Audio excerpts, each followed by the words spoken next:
So as the water flows through the landscape here, it falls naturally into this ditch, and there's not just one little low spot filling first. So it's very important when you're digging a swale that it's as level as possible, so the smallest amount of water can be dispersed evenly across that swale bottom. Otherwise, you just end up with one area of water concentration. So another thing is because this well-developed pear tree is down slope from this, the roots of this pear tree is now benefiting from the water stored in the landscape above it.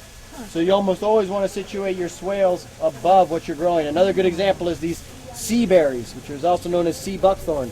These are a culinary variety of sea buckthorn, and so they produce an edible fruit which is very high in vitamin C, and they also fix nitrogen. So over time these are building the soil, improving the soil, and adding fertility to it. So this is the final destination of the water as it moves through the landscape here, guys, back here. And this straw-covered berm is the downhill side of a small swale. So when that pond back there overflows, it flows into this final swale here, and this final swale goes underneath this compost area and overflows behind me in a corner, which is the wildlife habitat. So back there we have some native shrubs and some blackberries, and the quail like to hang out there, and there's a hiding spot for raccoons and rats and whatnot. And no matter how small a site is, I always think it's important to have a wildlife feature. But this composting shed, there's some information here on it. It also harvests water. And in this small little roof here, we're able to harvest enough water to give the chickens all their water on an automatic watering system year-round. So there's never any municipal water needed to produce eggs, meat, fertilizer, and everything else that this site provides from the chickens. So this system here gets about, its potential I think is around 5,000 gallons per year. We're only capturing about 120, and those 120 gallons are enough to serve those 6 chickens for the whole year. And it's hooked up to an automatic watering system here that you can see. And then another thing, thinking about design, if you have your biggest source of manure on site being your chickens, then you want to obviously put your compost shed as close to the chickens as possible. And then lastly, if you have something like a compost shed here, you might as well have it serve more than one purpose. So behind it is a platform connected to it, which allows the chickens to leave the chicken coop.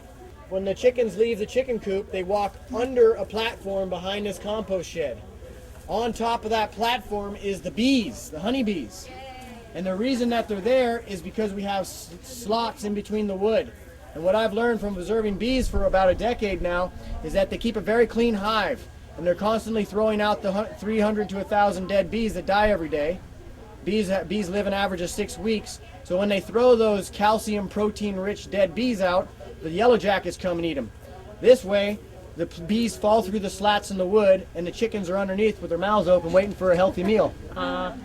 So it's thinking about how to integrate systems. We don't just have a compost shed. We don't just have a rainwater harvesting system. We don't just have a system for reinforcing a falling down fence, but we have an integrated chicken, compost, and bee system where the chickens create what's called a chicken patrol. So now the chickens can walk around the edges of the property, keeping invasive weeds from growing into the site and keeping slugs and snails from coming into the garden. So we have a space for the chickens to go. We have a way of reinforcing a falling down fence. We have a trellis created for growing hops and different flowers that feed the chickens. And then in the summer we grow lots of leguminous plants and grains which also feed the chickens and provide them with shade. So all these systems are being served in this very small piece of land. This was a concrete courtyard, and all the water just ran out of here. So what we did is we broke up all the concrete with a jackhammer, and we created this what's called a permeable pathway or a permeable landscape, and all the water can now kind of percolate in between. You can see it's already filling this up. We're establishing a ground cover, and then there's a big deep French drain there in front of the house. The water was actually in extreme storms. There's a guest bedroom here, and it was actually filling this bedroom with water. Now we've had this in here for 3 years, and there's no more water issues, no damage to the foundation. And that French drain is slightly tilted this way, so that water can meet up, go back here to the backyard, and I'll show you. It fills what we call a mulch basin system. Because we didn't have even water distribution on the roof, this swale filled first. And the reason for that is that rainwater harvesting is so effective that in the last storm we had about 3 weeks ago, the bladder basically filled under the house. So all this water's been going into the overflow. I pulled back some straw there so you guys could see how the overflow comes into this swale. and it's filling this swale. Once this swale is full, it's going to overflow. And you folks are standing on a French drain there, which is okay. Meant to be stood on. And then this French drain, which runs along all the overflow side of the swales here. You guys want to follow me? I'll show you where it goes. So the overflow from the swales comes along down here, underground here. It comes out here to what we call a rock gabion. And basically what a rock gabion is really hard to see here. It's kind of buried, but it's just basically a basket, a wire basket filled with rock. And this slows erosion, and it also spreads the water out, so it's not rocketing all out in one concentrated area. And then these are huge. These are 4 feet deep holes. And the idea here is that these are what are called mulch basins. This is the landscape slopes this way, so this is where you want the water to start. Once the overflow from those swales fills this mulch basin to the top, then it can overflow through what I call a rock sock.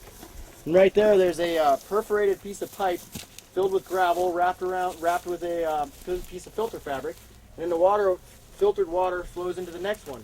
Once it's full, it fills into the next one. Once it's full, it flows out those pieces of broken concrete there and flows back to feed these raspberries, the blackberries, in the wildlife sector back here. So it's just showing you again how every step of the way the water's used here before it leaves the landscape. And then just one more feature talking about how to integrate the chickens in the system. The idea is that these mulberry trees, they're really young now. When they're established, there's a cornelian cherry over there too. These are prolific fruit producing trees that produce fruit for a long period of time. So the idea is that they'll be able to drop that fruit over the chickens, and the chickens will have a sustainable food system for 2 or 3 months out of the year. Also, there's a plant in there. It's called a Siberian pea shrub, and it produces a very high protein seed pod that drops to feed the chickens food. So that's the major parts of the system, guys, and I'm willing to do some small private tours for anyone who wants. But thanks so much, everyone, for coming. We really feel supported here, and we want to see projects like this continue. And thanks so much to the Bradfords and the city, and this has just been an amazing project to be part of.